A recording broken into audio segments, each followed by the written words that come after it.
We are starting the day with a panel discussion. The topic is From Makeup to Science, the transformation of India's beauty and wellness scene. To moderate this panel, ladies and gentlemen, join me in welcoming on stage Mr. Bijou Kurien, Chairman, Retailers Association of India.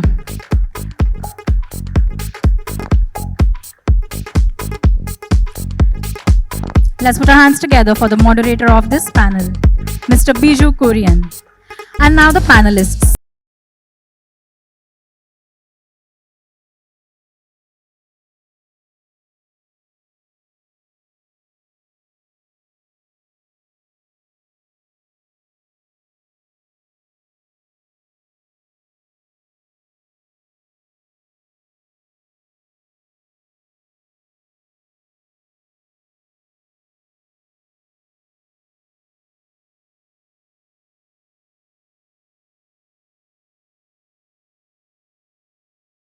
Very good morning. I know this is the first session in the morning, so it takes a little while to kind of wind up and make sure that things get into groove.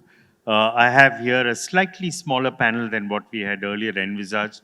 We had a couple of dropouts which happened at the last minute, so pardon us for that. But we still have the best of the industry in terms of talent on stage here. Don't count me on that.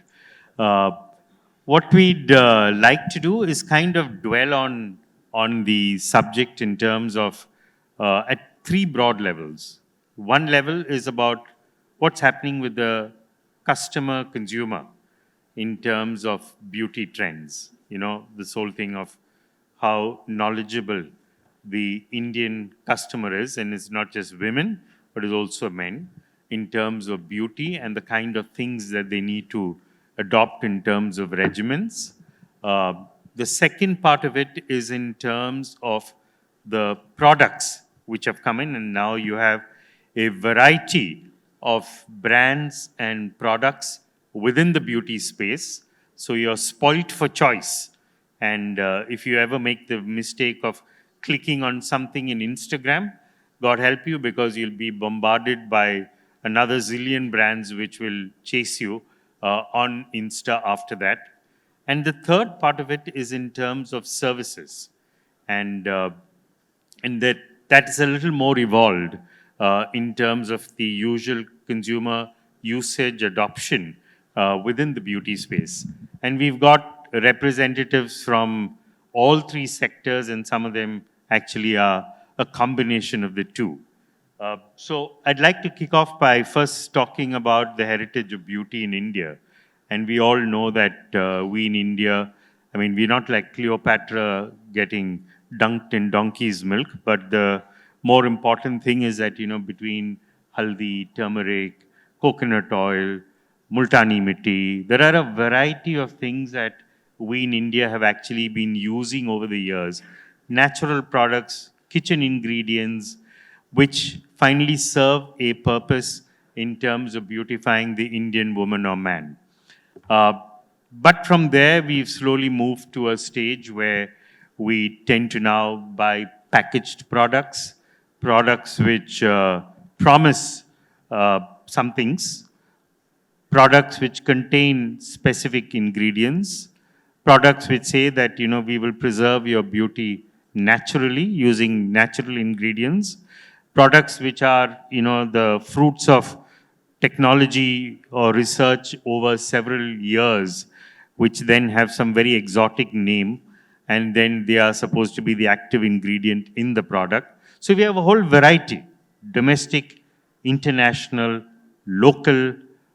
When I say local, it could be a garage brand servicing 100 customers whom that person knows.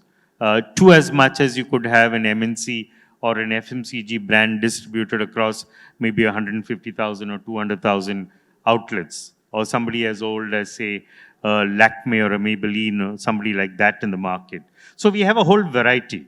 Now, when you think about it, and when we think about our population, and I'm not just saying women 700 million, but I'm talking about humans 1.4 billion who are in India, how do you actually see, and Rajiv, this question is to you, how do you actually see the evolution in the adoption and usage of beauty products in this country? I know it's a very, very broad question, but what I'd like you to just dwell on is, just kind of throw some light on the changes that you've seen probably over the last 20 years and where these trends are pointing to.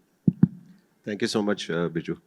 I think it's a question which is deep-rooted in culture for India, and I think India has been a country of the Ayurveda, and it's very difficult for us to say that India will have beauty without herbal products or Ayurvedic products. So I think, and also the way the country is shaping, I think there is a little bit extra pride in everything that is made in India, make in India, and everything else put together. So I think the emphasis of many Indian brands which are actually coming through in beauty are towards the herbal category.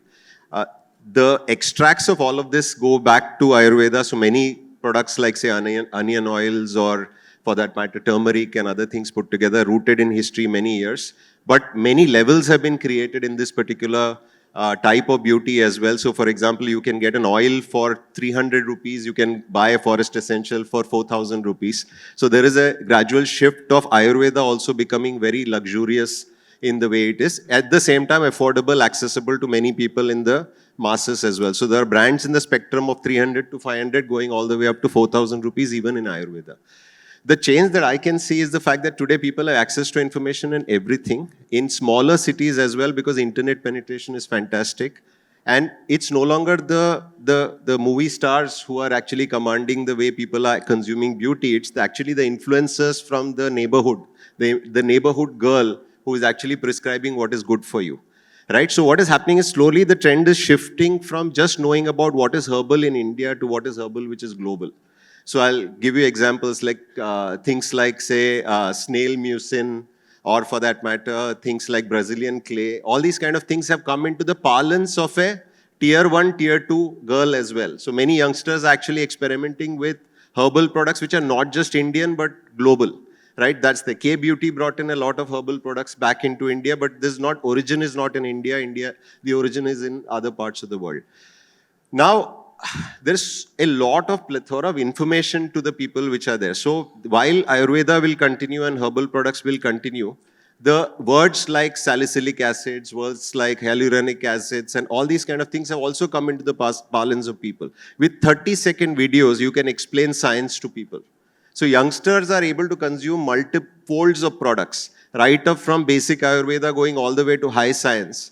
And within that also product is available at 300 rupees going all the way up to 5,000 rupees. So there is a Claran, Shiseido, Kiehl's at one end, and then there is, I don't want to name, but many brands in the 300 to 500 rupees segment. So I think the information overload on people is helping in some form in actually democratizing beauty to all. And it is not just restricted, beauty is not restricted only to tier 1 cities and the upper echelons of society, but also to the masses in the tier 2 segment. And I think the Gen Z and the alphas of the world are actually going to kind of multiply this particular effect of beauty because they are willing to try everything. I have a 17-year-old in my house and I was telling them that her wardrobe is full of experiments, right? Experiments which are all kinds of experiments, and newer brands are being tried out every single day, right? So that's, I think, the way things are happening. Of course, there's a traditionalist. I mean, all of the guys who are above 30 and 40 and 50, they are looking for stability. So they are going to be going with those premium brands and more established brands, and are going to stick with what is more conservative. But the youngsters are not like that. They're going to pilot, try, fail sometimes, take something new and take it on further. So that's the evolution that is happening in the last, I wouldn't say 20 years. This is the evolution that happened after internet and in the last maybe 7 to 8 years. Thank you. So, Biju, I think this question is to you about, because you've been a retailer. And as a retailer of beauty products, obviously the first thing that you have to figure out who's buying and how are they changing and what do I need to do to be able to adapt to that change? And what are the kind of changes that you've seen? So, just to complement many things that Rajiv spoke. See, the Gen Z or the new age consumer with an overload of info is behaving in a very, very different manner compared to a mature customer who also behaves in a more responsible manner. The sense is, at the end of the day, it's care. So basically, when we look at it, skin from a care point of view, makeup from a glamorous point of view, and fragrance a feel-good factor. So we at Shoppers Stop, what we see today is a blend of products embedded with great service, because customers are quite demanding about it.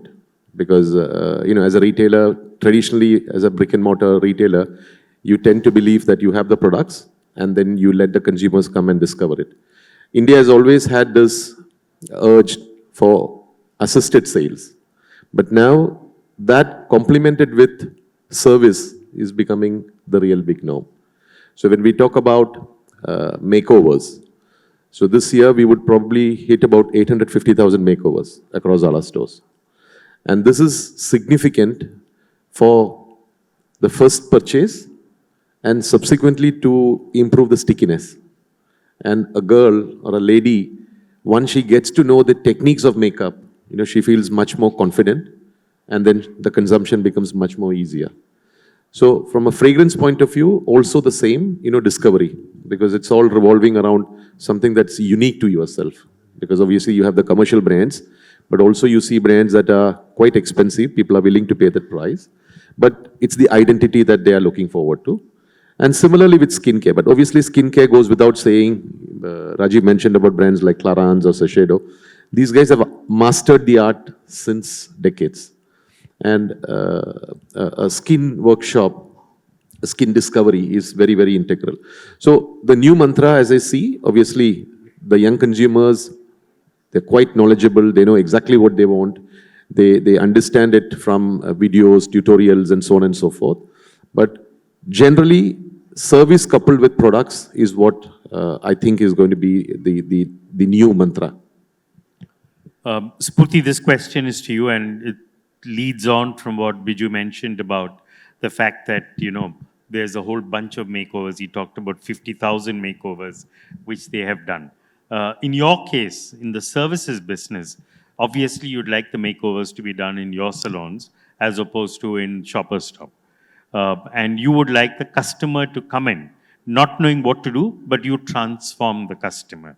Whereas in Biju's case, he thinks that the customer should actually learn how to transform themselves. So how do you see that your position in this larger value chain in terms of transition, especially if you understand the customer from their understanding of beauty, because, obviously there is a regimen that you have to follow and many customers are unaware of the regimen and they come to a salon to substitute for that. And in your case, also to be able to provide them a differentiated service compared to what they would get in, say, from the makeup artist in Shoppers Stop.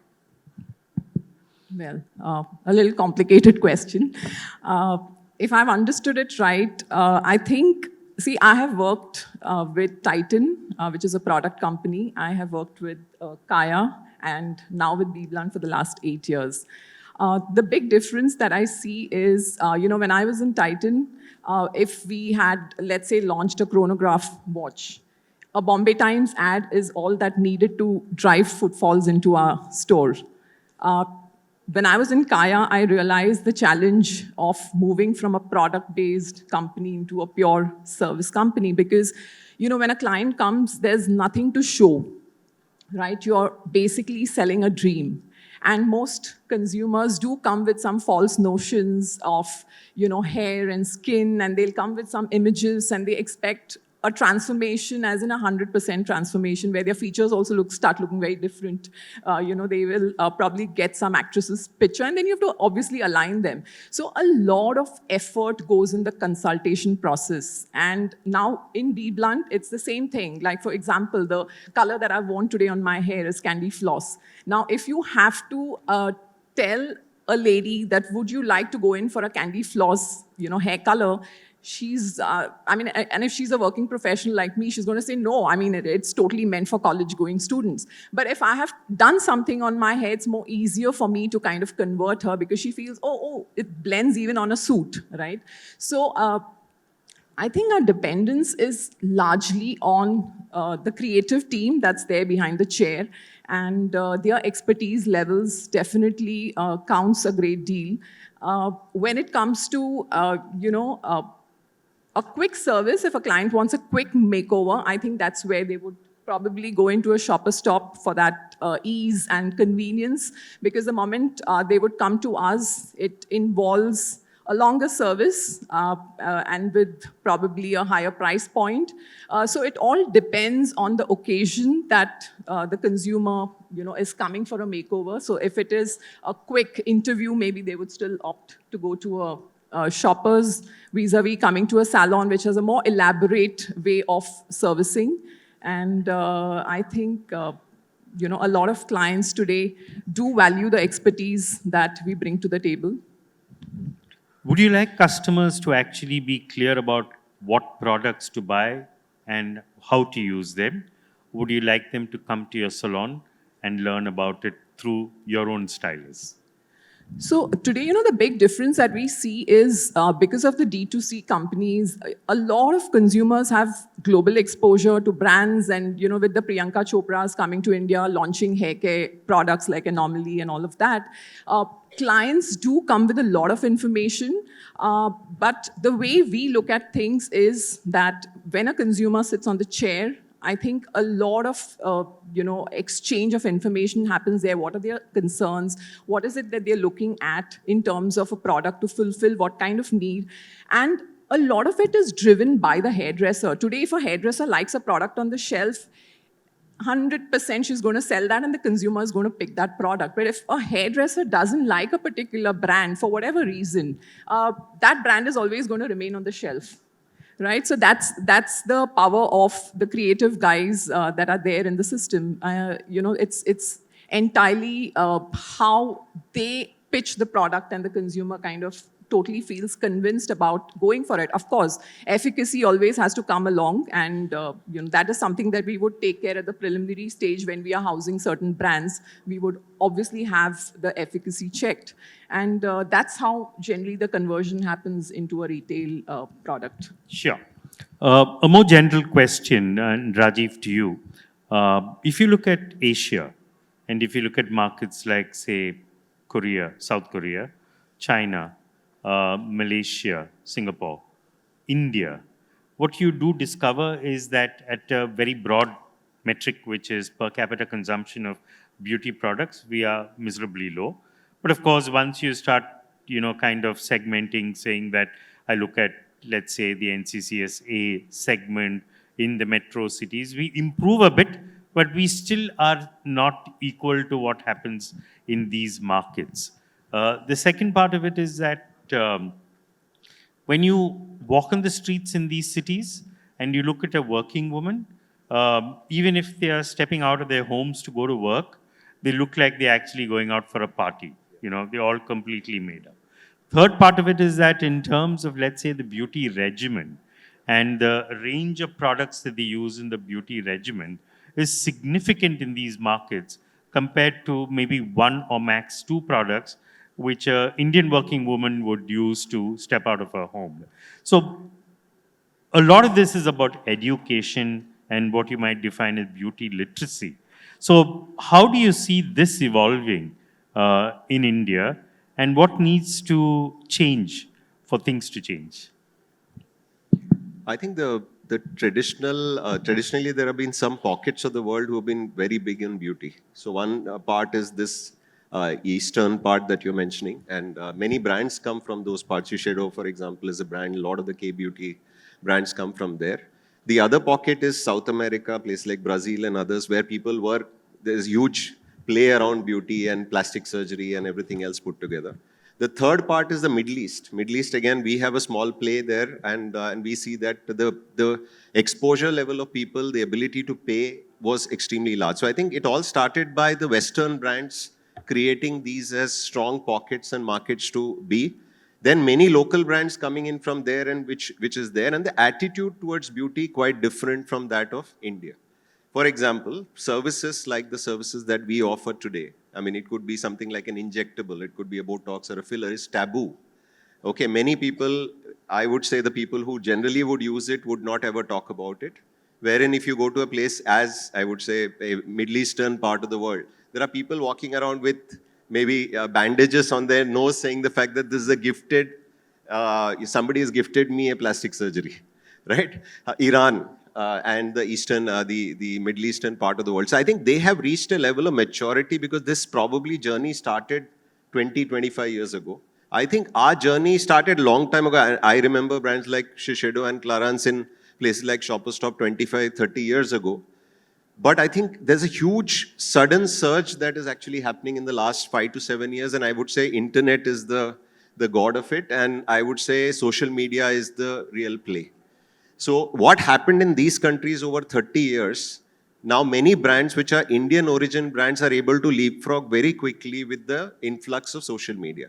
The democratization, the word that I'm saying, is because it's no longer the celebrities who are driving. Of course, there is Katrina Kaif and people like that, but it is the girl next door who is telling you that this product is good. She's actually wearing the product and she's actually telling you what is good and what is not good for you. So I would say this change that is going to happen amongst the Gen Zs and further, the alphas, is going to be much faster than that of what actually happened there. What is taboo today may not remain taboo in the future because skincare and dermatology services and all is a fraction of the entire beauty market even today. Third is affordability. You know, how much can Indian people afford some of these services, especially say plastic surgery and others? Its affordability is very low in India, but as we speak, many people are able to climb there. For example, I'll give you an example. Say 15, 20 years ago, our kind of services would be sold largely to the HNIs only and would be sold only to the business women, women from the business families because they could afford this particular service. Today, many young girls at a very early stage are willing to invest a large part of their income on personal consumption. And that's where, for example, a spend of 5,000 to 6,000 rupees a month doesn't sound very large. Third is access to the ability to pay for these services also. Because today EMIs are available. I mean, do you know many companies like ours, about 20% of our business comes from EMI-based transactions. So access to money for people who can afford and afford to pay over a period of time is also happening. That is also democratizing this entire thing. So I think what happened to Japan, what happened to Korea with Indian beauty products may happen to India over the next maybe 5 to 6 years' time. And as we speak, it's already happening. Many D2C brands have climbed to 500,000 crores in no time, right? So that I think is the evolution that is happening today. And Biju, if you were to look at it from a retailer's perspective? So I will just extend a bit on what Rajiv said. See, I think beauty doesn't come naturally. I think consumption of fragrances for us is quite there. In some form, we have been using it. So that is quite evident in the consumption today.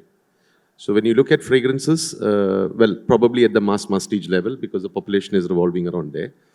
But when we go to skin, I think as a culture, as a regime, we never thought it was really necessary.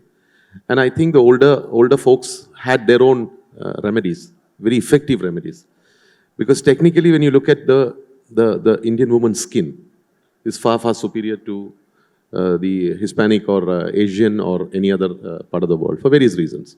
Again, being in the business of beauty, I don't want to go and make a statement that they don't need skincare. But if I look at it, sun care, which is something that has been there forever elsewhere, India is just starting to pick up. Because it is a necessity, but we never thought that it was critical. With education, with the exposures that people see today, they sort of have the affinity. But also the fact that we had a lot of things that revolved around herbal, Ayurvedic, took care of it. So international brands did find it very difficult, but the consumption starts to get better today. Going into makeup, see, largely, I would say a European girl or a Far Eastern girl, look at her features. It's very blank. Without makeup, it's very difficult. But an Indian girl, her features are very sharp. She's got a brow, she's got a nice lip. So the contouring is quite strong. You just need basics to make the girl even more glamorous. So I think today, yes, of course, we're seeing the new generation, taking big initiative to go through the glamorous part of it. But I personally believe that these habits actually form the consumption base. And skin for a Korean girl is critical. She would spend 60% of her salary, 70% of her salary to ensure that her skin is staying the young way. So I think it's a lot of cultural influences, but obviously the Western influence are there and the commercial influence are there. And obviously when you have good products, because it's also about the confidence of putting something on your face, because you really need to be sure that the quality is super good. You know, we talk about lipsticks, but you know, you also have lipsticks that sort of dehydrate your lips. So until and unless you're sure that the contents are, ingredients are really healthy and good, you would always hesitate. Going one step further, under eye, you know, it's the most sensitive part of the body. So while we have a lot of let's say content and material available, but one would be very cautious using it. So I think coming to the new generation, I think they are more adventurous, and they really with the information available, they are embracing it. And that's where I see that going forward, the consumption story is going to be really, really accelerated. Having said that, if I look at a powerful brand in India today, it is probably 1/10, and you are referring to markets that are not far away. If you talk about Philippines, Vietnam, Indonesia, you know, there are a lot of dynamics that go very well with the Indian. It's 1/5, 1/7. So I think we have got a lot of catch-up to do, but that's where I think there is massive potential. The upside is, if we get the act together, this country is going to be one of the largest beauty markets going forward. And the trends are there, the numbers speak. Across all segments, whether it's luxury, prestige, masstige, every sector is growing, including D2C, global. So I think we start to see this momentum, and probably we are at the stage, the influx point, where beauty is going to stay to grow for the next 15, 20 years. Great, thanks. Thank you, Biju. Spoorthy, this question to you. In the services business, you're so heavily dependent on people. And the fact that the person who's there knows what he or she is doing, is able to make the right recommendation to the customer, is able to do it efficaciously, and then you want them to stay with you for a long period of time because you don't want that knowledge to walk out of your door. So how do you actually look at people, both your ability to attract, to skill, train, and retain? Okay, so before I get on to answering your question, Biju, I would like to also thank Biju for saying such kind words. I'm sure the women fraternity in this room is really happy, because we are normally so critical about our hair, about our skin, and here you are. You have kind of put the Indian woman on the pedestal there, complimenting us early in the morning. Thank you for that. Getting to your question, Biju, I think, a service industry always starts with people and ends with people. So that is a resource that is scarce today in the market. And especially when you talk of, our kind of industry where expertise is what is valued. Getting trained manpower is, of course, a huge challenge. There are very few organizations like, let's say, Kaya or BBlunt, who have their own in-house academy. So we do train people on the foundation course, but there's only so much that can be done. Today, when you want to expand in different cities, we obviously don't have academies all across the country. And I think that is where I would really feel that if we want to scale this business, there has to be some kind of government intervention in terms of, recognizing hairdressing course, recognizing makeup, skincare courses. Because even today, if you look at it, a lot of people do not opt for these things as a first career option. It's when they can't do anything, they feel, okay, chalo, let's get into this field, and that's the sad part, because a lot of them also do not know that there is high income today for a creative person with 4 to 5 years of experience. Like I was just telling Biju today morning that we have a shoot vertical where we collaborate with, Bollywood production companies for their movies. And a successful shoot stylist today has the capacity of, earning up to 75,000 a day. A successful makeup artist can earn even up to 1 lakh a day. And a lot of parents are not aware of this fact because it's purely from a commercial point of view that they feel like, no, why would I invest so much? I mean, they can better get into a corporate and, earn a good fat salary.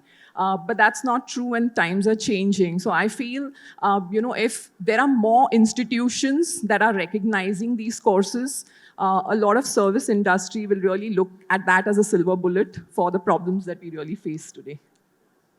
How do you retain people? Well, see, retention again, I think right from the IT sector to any other corporate, I think we all, depending a lot on our HR initiatives to retain people. Now, until a few years back, I think, a salon industry never really believed in long-term benefits because, the way the compensation is structured, it is fixed and monthly variable. And hairdressers or makeup artists typically would look at their take home and say, even when you're hiring, it's not about what's my CTC, it's about what's my net take home. That's the mindset. And today we're changing that to bringing in more retiral benefits, medical policy, PF, gratuity. So all of this is coming in. However, like I think Rajiv mentioned, it's a slow and steady game. A lot of things have to be more professionalized. We need a lot more corporates to get into this sector. And I'm sure now, with Reliance, with Nykaa, with Tata's coming into the play, we'll have a lot of probably compensation benchmarks also. Because today what happens is, if I have a certain compensation structure, tomorrow, a fly-by-night operator just comes in and has probably some kind of money power and just gives some obscene salary to a hairdresser saying, oh, you're doing 5 lakhs of business a month, come on, I'm going to pay you 1 lakh. And that probably just makes this person shift. Okay, but again, within few months, they eventually come back because they know that the emphasis that a good brand gives is on the training, on upskilling them, on reskilling them. We have a lot of good product partners on our side. So, a lot of training exposure. There are international artists who come to India and give master classes. So all of this actually helps in retention, which I would say a local player, a standalone player cannot afford. Sure. I know we've got about 8 minutes left. If there are any questions from the audience, we can take them now, or we can switch again. Sorry. Can we get a mic to the gentleman there? There, right at the back there. He raised his hand.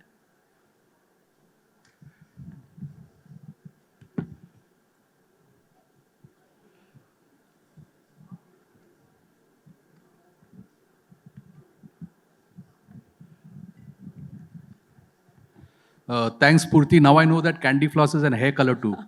Let me show it. So I come from tech, so mine is going to be a tech question. So beauty is, and this question is for the panel, whoever cares to answer it. Beauty is a very custom experience. You want to give a very custom experience to your clientele or customers. So what is the technology, that you lean on to deliver that custom experience to your customers? That is the first part of the question. And second is, you also want your customers to be loyal to you. So do you still sort of lean on the points-based customer loyalty system, or do you have other ways of ensuring that customers are loyal and keep coming back to you? Thanks for the question. I think it's very important because salons typically had a very traditional way of operating. However, I would say last 5 to 10 years, there has been a change, and more so even post-COVID. There's digital adoption by most chain companies where there's a lot of focus on CRM. Because today, if you want to engage with the client, you just can't wait for the client to, want to do a haircut or want to do a hair color. You have to stimulate, that kind of an intention in him. So CRM is something that most companies very actively follow. I would also say technology integration is something that is there, but of course not with salons as much as with, let's say, color cosmetic brands like L'Oreal. So, they do depend on augmented reality to kind of showcase how a particular hair color would look on a certain skin tone without really, making somebody or some model apply that and wait for 2 hours to see. So there's AR support that is definitely taken. And I would say that all these things in the coming years, in terms of technology advancement, it's all going to be on the rise now, and a lot of changes that's going to come in the salon industry will also come through technology, I would say.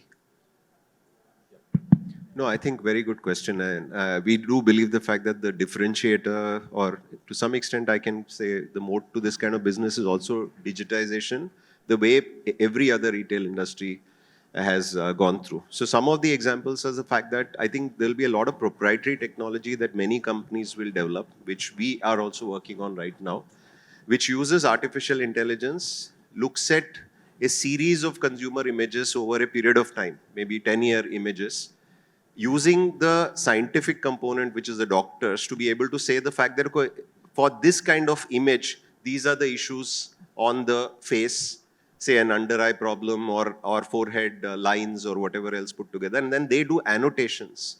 And those annotations, after you've done, say, 10,000 images, if you take the picture of any person, it will automatically annotate it.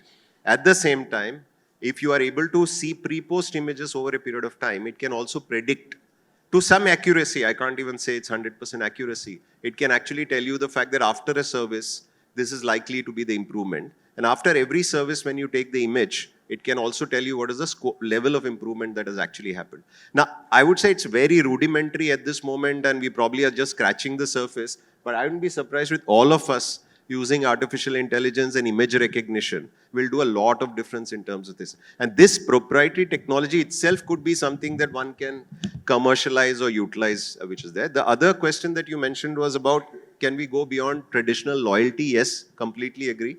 Yesterday also, I think the Salesforce team was here and they were discussing a lot of automated nudges and a lot of automated appointments, chatbot-based information on customized level to every customer is something that is happening. So mass personalization, mass customization, all of these kind of things will become very important. So what we do on the floor is only one thing. How are we accessible to the customer 24/7?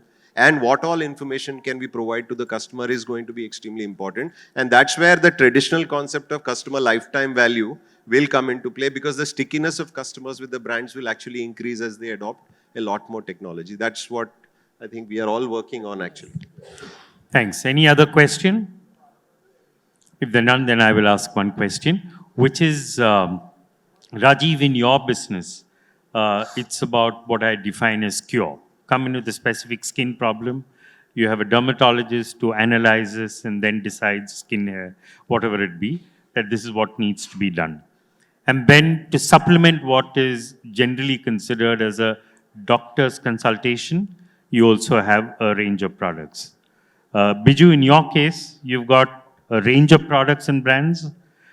In the beauty section, there is scope to be able to move it backwards into services in terms of makeup services and several others. Spoorthy, in your case, you've got services to start with. There is a scope to be able to move it back into products, saying that these are products which can help you between two different services. So how do you all see this larger business model evolving over time? And Rajiv, to start with you. So I think it's wonderful because, you can't really solve all problems of customers only with products or only with services. There could be combination thereof. Now, some of it, while we say superficial and skin tones and the looks of people, a lot of it is underlying problems. Now, some of it is even curative issues, which could be hormonal issues, it could be any other problems that need to be cured before you can find solutions for customers. So I think, depending on which type of business you are, for example, in our case, we have more than 100 doctors. So we can solve the problem sometimes with medication and then solve the problem using a service and then supplement that with a cosmeceutical product. But in some other business which are more lifestyle orientated, a lot of these products are available in the form of massively available nutraceuticals and others which create a long-term this thing. So I feel combination of products, services and ingestibles is something that will be a play that is already happening. how effectively, how well, and is everything safe for customers, we really don't know. But agree with you that services and products should actually happen. In our clinic environment, we are able to create that seamless service plus product. Nowhere else are we able to provide our services in a mass way to, I don't know, maybe a Shopper Stop or somebody else at some point in time. But I don't see that as an impossible proposition. It is something that can happen in the future. Sure. Biju, anything that you'd like to add? Yeah. So for us, I think moving from cure to care, and our job revolves around making the people more glamorous, making them more confident. And I think a combination of products and services is key, because at the end of the day, you have all the tools, but the stickiness and the wow factor is what makes the customer come back. And we focus heavily on that, and we see good results. Spoorthy, last words. Yeah, also for us, at-home service, at-home products, at-home retail is very critical, and our service mantra is also the same, that even if a client comes for a hair color, they have to maintain the hair color back at home. So using the right shampoo, conditioners is a must. Or if they come for a facial is not just going to transform your skin with one session, right? So there has to be maintenance that you do at home. So at-home retail is very critical, and a salesperson is really judged on the basis of how well they're able to integrate service with retail. Great. So thank you. Thank you very much, lady and gentlemen, for sharing so Thank you. freely of the knowledge that you have. And thank you to the audience for a patient listening. Thank you very much.